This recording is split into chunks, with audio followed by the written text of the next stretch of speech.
नेहमीपेक्षा थोड्या वेगळ्या चवीची आज आपण खुसखुशीत आणि खूप जास्त पौष्टिक एक सुक्या चटणीचा प्रकार बघणार आहोत। अशी चटणी तुम्ही एकदाच करून ठेवली तर अगदी महिना दीड महिना व्यवस्थित राहते। एखाद्या दिवशी घरामध्ये भाजीला काही नसेल तर चपाती, भाकरी, पराठे, थालीपीठ अगदी सगळ्यांबरोबर तुम्ही खाऊ शकता। वरण भाताबरोबर तोंडी लावून खाण्यासाठी एकदम बेस्ट आहे। अगदी घरगुती साहित्यात तुम्ही ही चटणी तयार करू शकता। शिवाय यामध्ये घातलेली सगळी जिन्नस आपल्या बऱ्याचशा आजारांवर गुणकारी आहे। केस गळती असतील, हाडांचं दुखणं असेल, कॅल्शियमची कमी असेल किंवा मधुमेह, डायबिटीस सारख्या लोकांना सुद्धा ही चटणी अगदी बेस्ट आहे। महिलांच्या बऱ्याचशा आजारांवर गुणकारी चटणी आहे। आता मुलं जर ही चटणी खायला मागत नसेल तर रोजच्या सुक्या भाज्या बनवतो तर त्यामध्ये ही चटणी तुम्ही वापरू शकता। चटणी कशी बनवायची, भाज्यांना मसाला कसा वापरायचा हे सगळं या व्हिडिओमध्ये सांगितलेलं आहे। रेसिपी जर आवडली तर एक लाईक नक्की करा। चला तर मग सुरुवात करूया। तर आजची ही खूप जास्त पौष्टिक सुकी चटणी बनवण्यासाठी सगळ्यात पहिल्यांदा गॅसवर एखादी कढई किंवा असं हे पॅन आपल्याला गरम करत ठेवायचं आहे आणि घेतलेली सगळी जिन्नस घरातला एखादा कोणताही चमचा निवडून घ्यायचा आहे। त्याने सगळी जिन्नस तुम्हाला मोजून घ्यायचं आहे, म्हणजे पहिल्यांदा जरी बनवत असाल न चुकता तुम्हाला ही चटणी परफेक्ट तयार करता येणार आहे। तर सुरुवातीला आपण पॅन चांगला गरम करून घेतलेला आहे आणि या चमचाने बरोबर 5 चमचे भरून इथे आपण उडीद डाळ घेतलेली आहे। उडदाच्या डाळीमध्ये खूप जास्त प्रमाणात प्रथिन, फायबर, लोह, मॅग्नेशियम आणि कॅल्शियम भरपूर प्रमाणात आहे। शरीरातील ऊर्जा वाढवतं, हाडं मजबूत करतं किंवा आपल्या त्वचेचे आरोग्य सुद्धा सुधारण्यासाठी मदत करतं। आणि उडदाची डाळ चवीला किती छान आहे ते वेगळं तुम्हाला सांगायला नको। तो गरम तव्यावर साधारणतः 5 मिनिटं अगदी मध्यम आचेवर तळापासून ढवळत छान सुगंध येईपर्यंत, थोडी लालसर होईपर्यंत आपण भाजून घेणार आहोत। आता तुम्हाला जर हवं असेल तर एखाद्या कॉटनच्या कापडावर डाळ काढून चांगली चोळून स्वच्छ करून तुम्ही भाजून घेऊ शकता। आता मध्यम आचेवर डाळ भाजून साधारणतः 3-3.5 मिनिटं झालेली आहे। सगळ्या घरात उडीद डाळीचा जो काही सुगंध पसरलाय मी तुम्हाला शब्दात सांगू शकत नाही, कारण उडीद डाळ जेव्हा भाजतो तर त्याला आणखीन छान सुगंध येतो। अशी ही थोडीशी गोल्डन, थोडा चॉकलेटी, लालसर रंगावर छान उडीद भाजून तयार आहे। यातला सगळा कच्चेपणा निघून गेलेला आहे।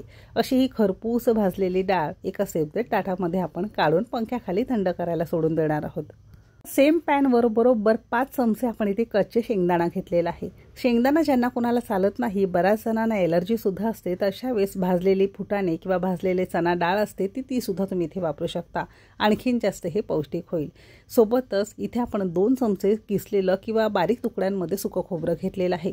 दोन्ही जिन्नस सुरुवातीला मिनिटभर थोडा कच्चेपणा निघून जाईपर्यंत भाजून घेतलेला आहे। सुरुवातीला खोबरं आणि शेंगदाणा असं थोडं भाजून घेतलं की यातला कच्चेपणा निघून जातो आणि चटणी टिकायला मदत होते।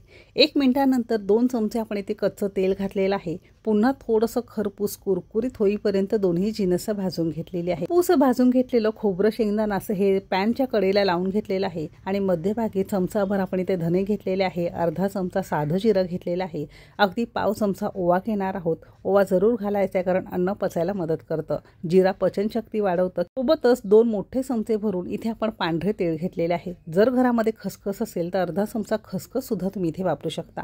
शिवाय अर्धा चमचा तुम्ही इथे बडीशेप वापरली तर आणखीन जास्त उत्तम राहील। सोबतच इथे आपण 1 चमचा भर आळशी किंवा ज्याला जवस म्हणतो ते घेतलेला आहे। जवस किंवा आळशी ज्याला आपण म्हणतो त्या महिलांच्या बऱ्याचशा आजारांवर गुणकारी आहे। महिन्याला येणारी मासिक पाळी असेल, थोडं त्रासदायक असतं, तर त्यासाठी हे जवस किंवा आळशी खूप जास्त पौष्टिक आहे। शिवाय हाडांचं दुखणं असेल, केस गळती असतील आणि बऱ्याचशा महिलांच्या आरोग्यासाठी हे जवस खूप जास्त हेल्थ बेनिफिट देतं। शिवाय तिळामध्ये खूप जास्त प्रमाणात कॅल्शियम असतं। आपल्या हाडांचं दुखणं असेल किंवा कॅल्शियमची कमी असेल तर ते सुद्धा नियंत्रणात राहतं। सोबतच इथे आपण 15 ते 20 ताजी कढीपत्त्याची पानं घातलेली आहे। आता कढीपत्ता खाण्याचे किती फायदे तुम्हाला काय सांगायचं। केस गळती असतील किंवा केस पांढरे होत असतील तर अशा वेळेस कढीपत्ता खूप जास्त कारगर आहे।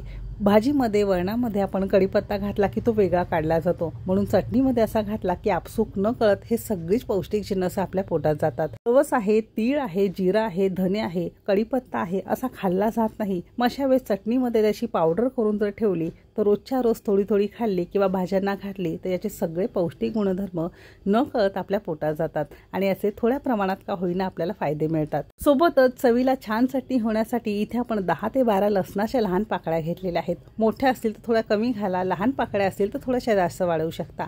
लसणाचा सुद्धा खूप जास्त फायदा आहे बरं का. आहारामध्ये, जेवणामध्ये किंवा वरून सुद्धा थोडासा खरपूस भाजून लसूण असाच खाल्ला की आपलं रक्त पातळ राहतं. थोडासा भाजून खावा, फक्त कच्चा लसूण खाऊ नये. तर लसूण सुद्धा घातलेला आहे. आता ही सगळी जिन्नस मध्यम आचेवर एक 3 ते 4 मिनिटं मस्त रंग बदलेपर्यंत, खरपूस छान सुगंध येईपर्यंत आपण भाजून घेतलेली आहे. एक 3-4 मिनिटांनंतर गॅस बंद केलेला आहे. आता हे सगळी जिन्नस संपूर्ण पंख्याखाली आपल्याला थंड करायला ठेवून द्यायचं आहे. बऱ्याचदा काय होतं, अशी चटणी आपण केली की मुलं सुद्धा खायला मागत नाही. मग अशा वेळेस अशी चटणी जर करून ठेवली तर रोजच्या सुक्या भाज्या डब्यासाठी मुलांना देतो किंवा पराठे, थालीपीठ वगैरे करत असतो तर भाज्यामध्ये मिक्स करून देऊ शकता. पराठे, थालीपीठ वगैरे करत असतो त्यामध्ये 1-2 चमचे तुम्ही ही चटणी घातली तरी बऱ्यापैकी गुणधर्म मुलांना मिळतील. तर ही जिन्नस थंड होईपर्यंत दुसरीकडे आपण इथे मिक्सरचं भांडं घेतलंय. स्वच्छ कोरडं असावं जेणेकरून चटणी खराब होऊ नये.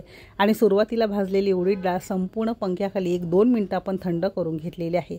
सुरुवातीला स्वच्छ कोरड्या मिक्सरच्या भांड्यामध्ये डाळ काढून घेणार आहोत. या चटणीला विशेष म्हणजे काय माहितीये का, यामध्ये खरपूस भाजून घेतलेली उडीद डाळ आपण घातल्यामुळे चटणीला एक तर चव छान लागते आणि खूप जास्त पौष्टिक सुद्धा ठरते. सुरुवातीला मिक्सरला आपण डाळ बारीक करून घेतलेली आहे. अशी बारीक करून घेतली की खाताना आपल्याला कचकच किंवा डाळ मोठी मोठी राहत नाही. म्हणून सुरुवातीला अशी छान बारीक पूड आपण या डाळीची करून घेतलेली आहे. आता यावरच थंड झालेली ही सगळी जिन्नस थोडी थोडी आपण घालणार आहोत.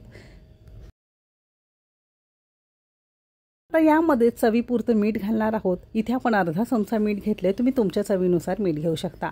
सोबतच चटणीला रंग छान येण्यासाठी 2 मोठे चमचे आपण इथे काश्मीरी मिरची पूड घेतलेली आहे. तुमच्याकडे काश्मीरी मिरची पूड घरामध्ये उपलब्ध नसेल तर घरामध्ये बेडगी किंवा काश्मीरी मिरच्या असतात, एक 7-8 घ्यायच्या आणि खरपूस जिन्नसांबरोबर ते सुद्धा भाजून घ्यायचं. तर तसं सुद्धा करता येईल किंवा असं सुद्धा तुम्हाला करता येईल.